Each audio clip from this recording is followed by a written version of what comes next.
Hello students, greeting to all of you. नमस्कार, कैसे हैं आप सभी? मुझे उम्मीद है कि आप सभी अच्छे होंगे।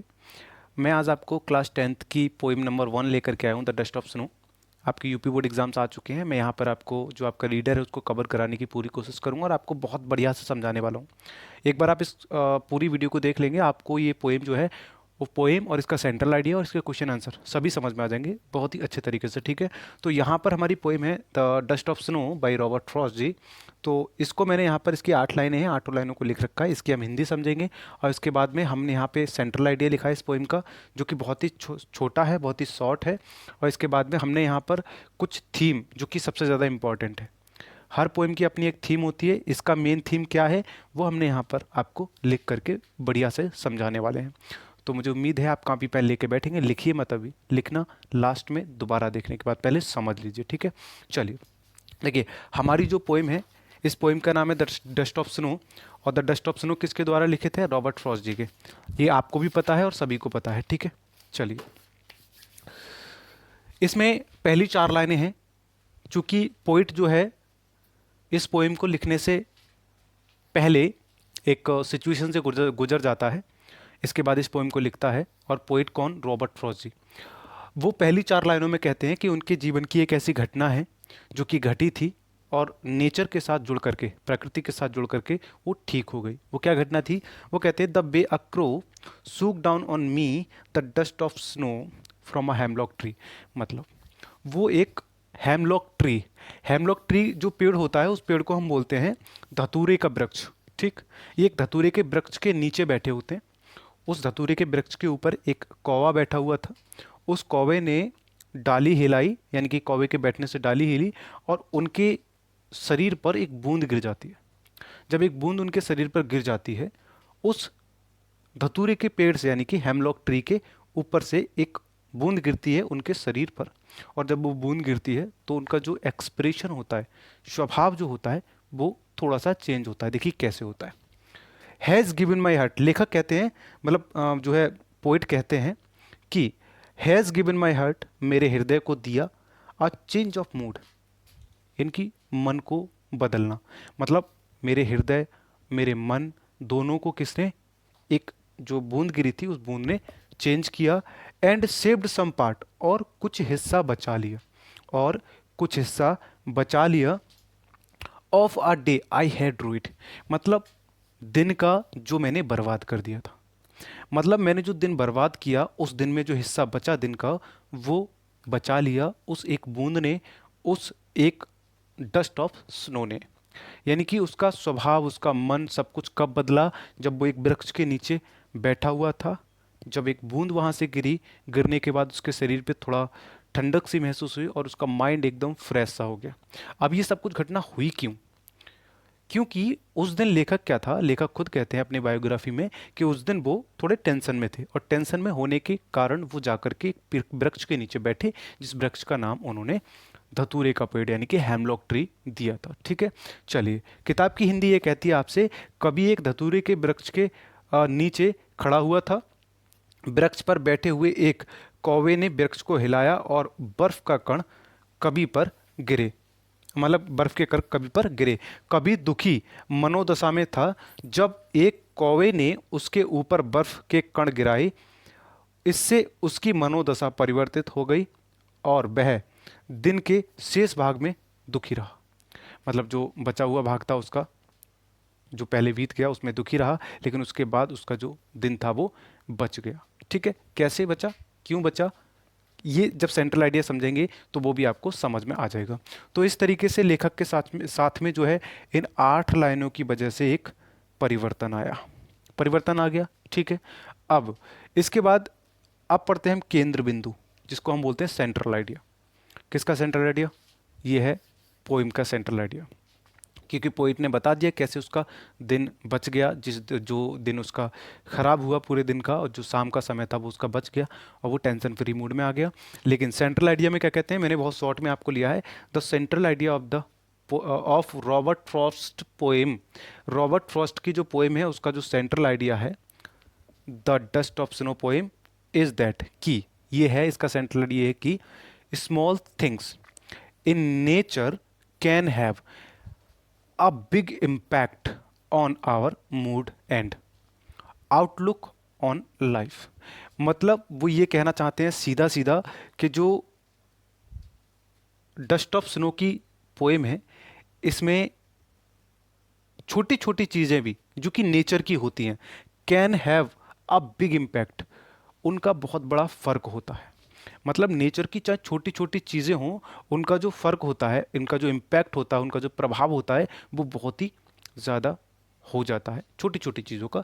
और वो कहते हैं ऑन आवर मूड, हमारे किस पर, मनोदशा पर, हमारे मन पे, हमारी मनोदशा पर। मूड का मतलब होता है मनोदशा, ठीक है।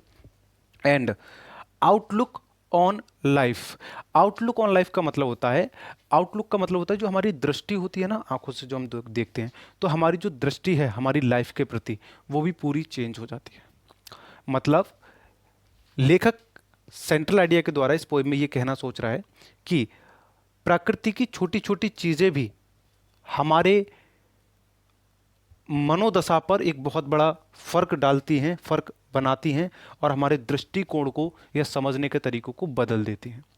मतलब आपको समझना ये है साथियों, जो प्रकृति है, प्रकृति के संपर्क में यदि आप आ जाएं तो आपको कितनी भी टेंशन क्यों ना हो, वो टेंशन बहुत ज़्यादा कम हो जाती है। वो यही कहना सोच रहे हैं सेंट्रल आइडिया के द्वारा कि प्रकृति के संपर्क में आने से उस लेखक की मनोदशा बदल गई। इसीलिए मूड बहुत ज़्यादा चेंज हो जाता है जब हम प्रकृति के साथ अपना संबंध, प्रकृति के साथ अपना कांटेक्ट रखते हैं, प्रकृति को हम थोड़ा समझते हैं। जैसे आप टेंशन में हो और कहीं पर आप घूमने चले गए, अधिकतर लोग क्या करते हैं, टेंशन में होते तो घूमने चले जाते हैं। तो यही करना उचित यहाँ पर लेखक ने समझा था कि वो टेंशन में था तो एक पेड़ के नीचे जाकर के खड़ा हुआ या बैठ गया। वहाँ जाकर के उसने देखा कि उसकी जो है माइंड की मनोदशा ही वो थोड़ी ख़राब थी, लेकिन एक बूंद ने, डस्ट ऑफ स्नो ने, उनकी जो मनोदशा थी वो पूरी बदल डाली। तो वो यही कहते हैं कि प्रकृति की छोटी छोटी चीज़ें भी, जैसे वहाँ पे एक बूंद काम आई, छोटी सी चीज़ है, ऐसे छोटी छोटी चीज़ें भी बहुत बड़ा इम्पैक्ट कर सकती हैं। ठीक समझ में आया आपको? चलिए, अब यहाँ पर मैंने आपको दो लिया, नेचर और इमोशन। देखिए नेचर क्या करती है, नेचर आपके इमोशन से जुड़ी हुई है। प्रकृति जो है वो आपके थॉट्स, आपके विचार, आपके इमोशन से, जैसे मान के चलो आप बहुत ज़्यादा खुश हो, फिर भी आपको प्रकृति का सहारा लेना पड़ेगा। अगर आप बहुत ज़्यादा दुखी हो तब भी आपको नेचर का सहारा लेना पड़ेगा। आप ज़्यादा दुखी हो गए, आपने सोचा थोड़ा घूम आए, आपने सोचा कहीं सैर कराएं, आपने सोचा कहीं यात्रा कराएं, आप घूमने के लिए निकल गए, ठीक है। या आप थोड़ा सा ज़्यादा खुश हैं, तब भी आपने सोचा यार थोड़ा सा खुश हैं, चलते हैं ज़रा कहीं गौंतर खाने चले जाएं, या प्रकृति के साथ कहीं बाग में घूमने चले जाएं, बगीचे में चले जाएं, है ना।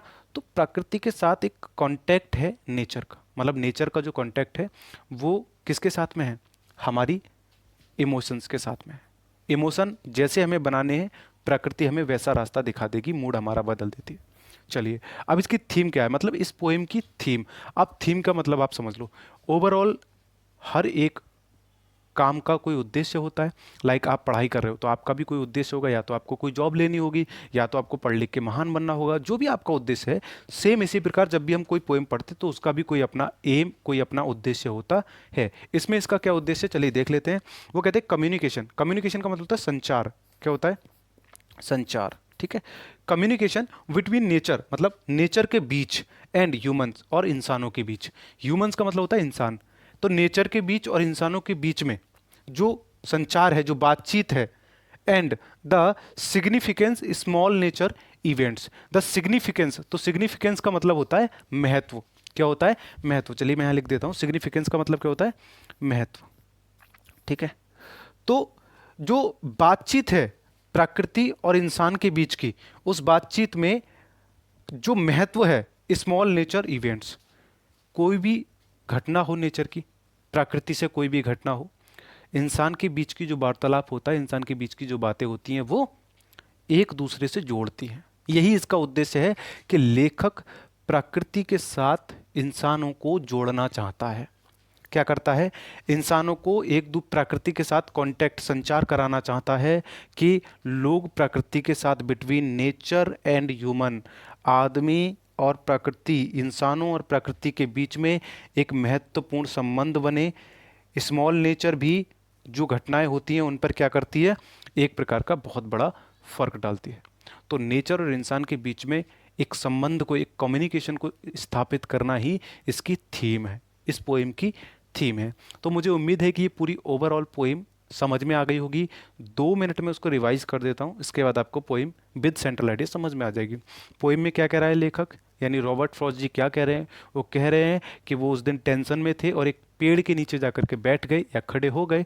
वहाँ पर एक कौवा आकर के बैठा, उसने डाली हिलाई और वहाँ से डस्ट ऑफ स्नो यानी कि बर्फ़ के कुछ टुकड़े गिरे। उसके शरीर पर जब गिरे तो उसको ठंडक महसूस हुई और उसका जो दिमाग टेंशन में था वो एकदम शांत हो गया। शांत जब हो गया तो उसकी टेंशन खत्म होती चली गई।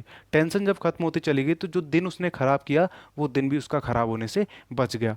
तो प्रकृति के साथ जुड़ने से बहुत सारी समस्याओं का समाधान हो जाता है, वो यही कहते हैं। दिन उनका बचा कैसे था?